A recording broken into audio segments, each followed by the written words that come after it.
est ressuscité, alléluia. Il est vraiment ressuscité, alléluia. Chers amis de la petite causerie du dimanche, c'est à travers cette acclamation joyeuse de Pâques que je vous salue.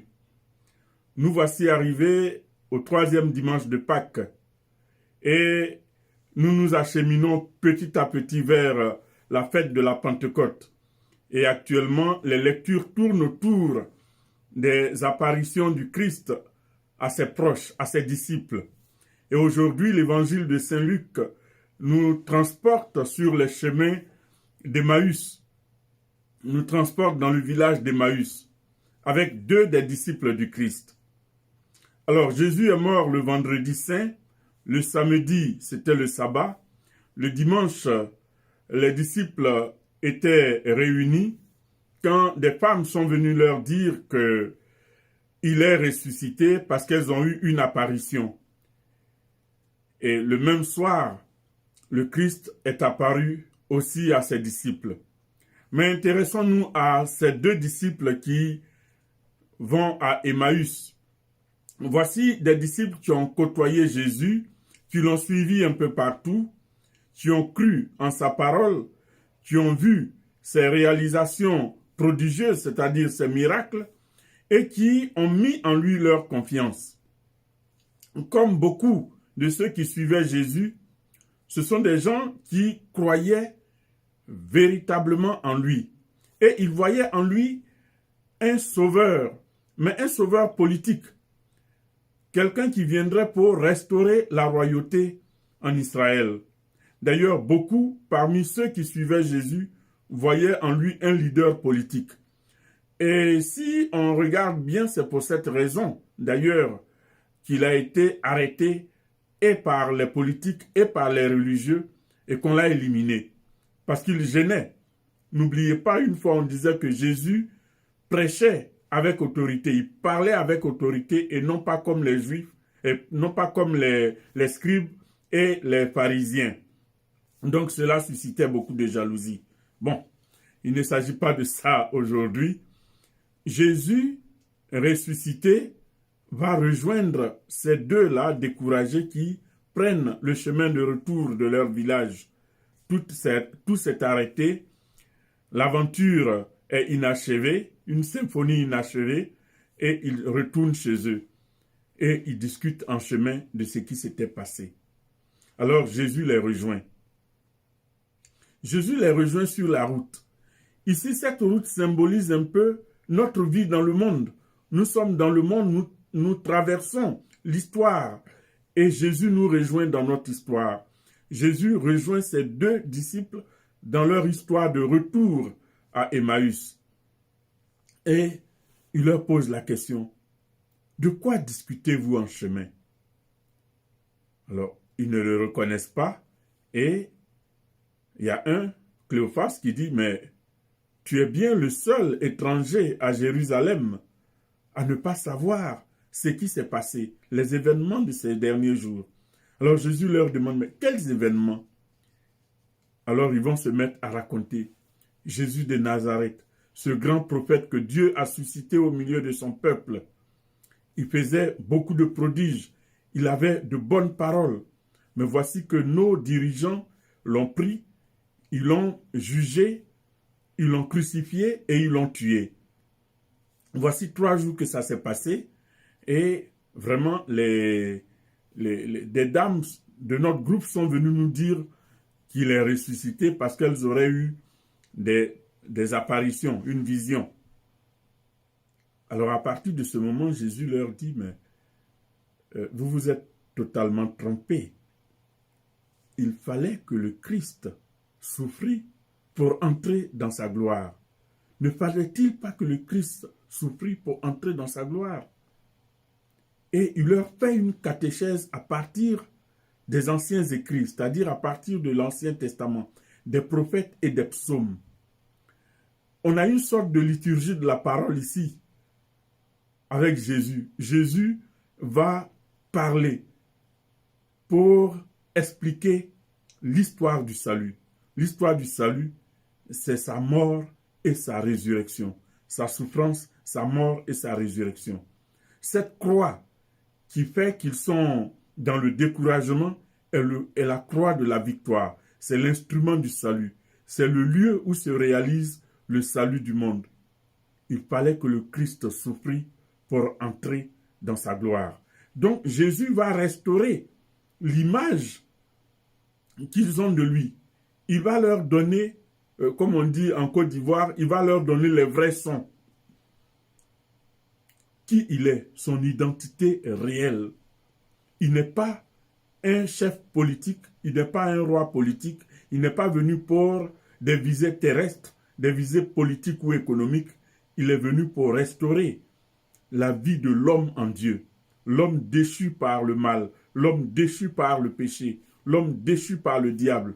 Il est venu pour restaurer cela et rétablir la communion brisée entre Dieu et l'homme. Voici ce qu'il leur explique. La gloire de Dieu, c'est l'homme vivant. Alors, ils font le chemin et ils arrivent à destination. Jésus fait semblant de partir. Alors ils disent à cet étranger-là, qui leur a parlé et qui a touché leur cœur et leur esprit, ils lui disent, le jour baisse, reste avec nous. Sans doute ils veulent encore profiter de la présence de cet homme qu'ils ne connaissent pas, parce qu'ils ne l'ont pas reconnu. Le poids de la croix, le poids du drame pèse tellement sur leur cœur, leur esprit et leurs yeux qu'ils n'ont pas pu reconnaître le Christ. Alors, ils entrent et voilà que quelque chose va se passer.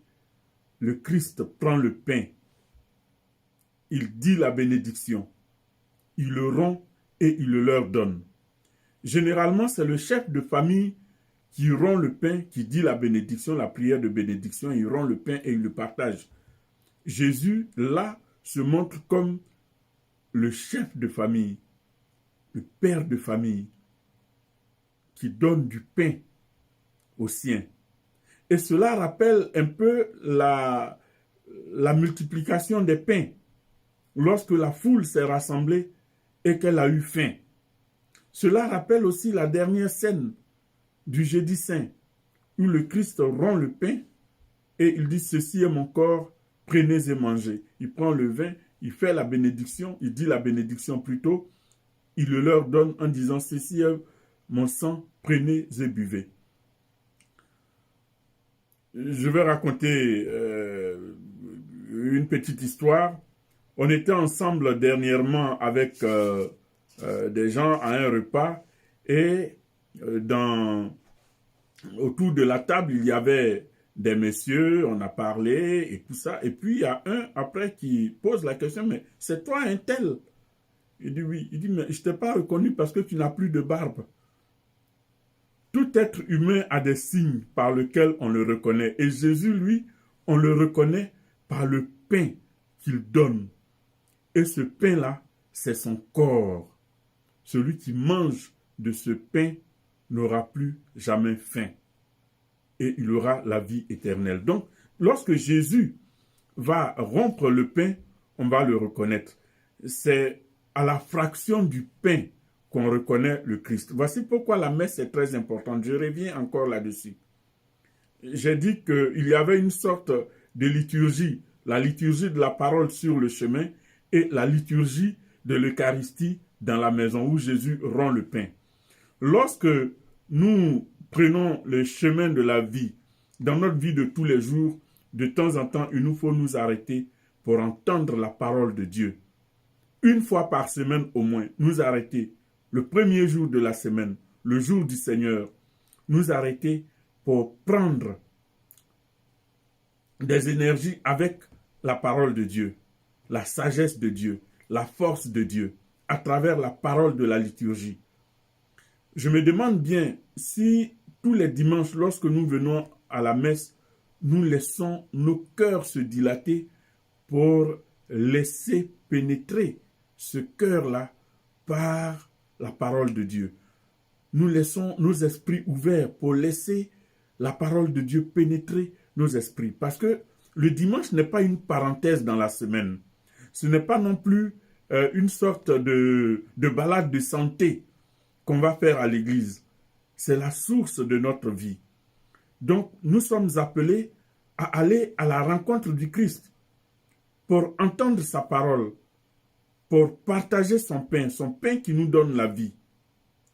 Donc, les disciples, à partir de ce moment-là, reconnaissent le Christ. On dit leurs yeux s'ouvrirent. La croix qui était pesante sur eux va devenir assez légère. À travers la parole du Christ, ils voient que la croix est la croix de la victoire. Et qu'est-ce qu'ils vont faire? Il disparaît à leurs yeux.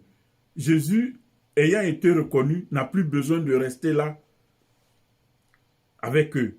Il s'en va. Et ce sont eux maintenant qui vont se faire apôtres de la résurrection. Qu'est-ce qu'ils vont faire? Ils vont prendre la route. Ils prennent la route. 2 heures de route. Ils ont mis 2 heures pour venir. Ils vont mettre 2 heures pour repartir. Et là, déjà, il fait nuit. Ils n'ont plus peur. Ils n'ont plus peur du chemin, de la longueur de la route. Ils n'ont plus peur d'éventuels dangers, les bandits, les animaux sauvages et tout ça. Ils n'ont plus peur des ténèbres. Ils vont partir et rejoindre les autres pour rendre témoignage de ce qu'ils ont vu, de ce qu'ils ont expérimenté, de ce qu'ils ont touché. Le Christ vivant, le Christ ressuscité.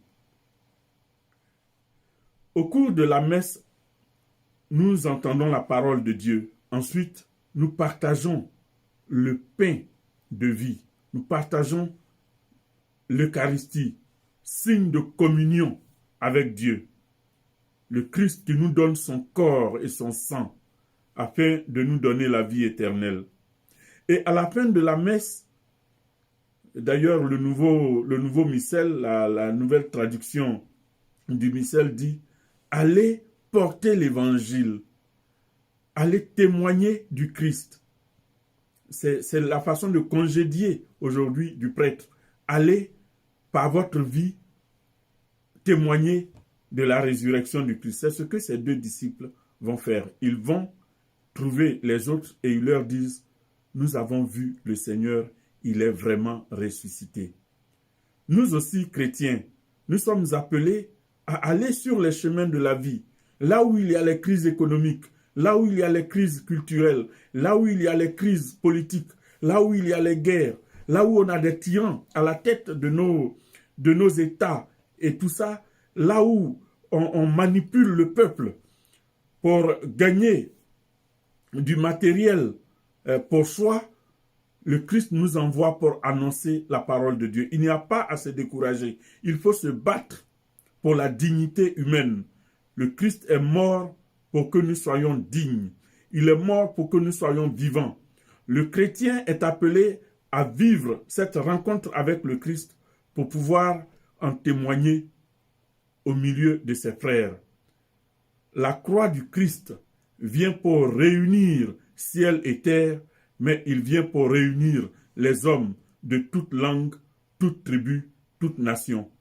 Et partout où il y a des chrétiens, ils doivent pouvoir témoigner de cette vérité. Le royaume de Dieu n'est pas un royaume politique. C'est un royaume dont les lois sont basées sur les béatitudes. Heureux les doux, heureux les pauvres de cœur, heureux les purs de cœur, heureux ceux qui sont persécutés pour la justice. Là où il y a la mort, nous devons s'aimer la vie. Là où il y a le mensonge, nous devons s'aimer la vérité. Là où il y a de l'exploitation de l'homme, nous devons pouvoir nous battre pour que la dignité de l'homme soit respectée. Voici le fruit de la résurrection. Et si nous avons été baptisés, c'est-à-dire morts avec le Christ, nous sommes appelés à vivre avec lui pour faire vivre le monde que Dieu a créé.